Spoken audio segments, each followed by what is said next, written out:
Hi, this is Dr. Rubab Mirza, and today let's discuss some of the signs and symptoms that may indicate of a dental problem.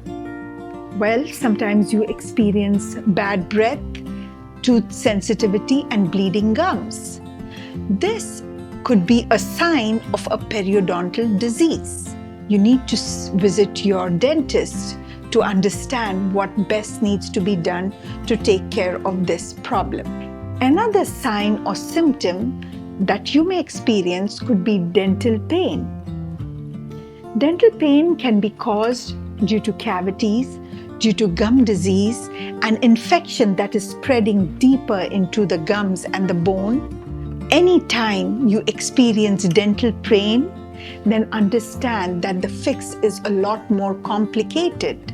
That's the reason why we give a lot of importance to your 6-month dental visits, making sure that even before you reach the stage of pain, of sensitivity, of bleeding gums, we fix the problem when it is a much smaller issue.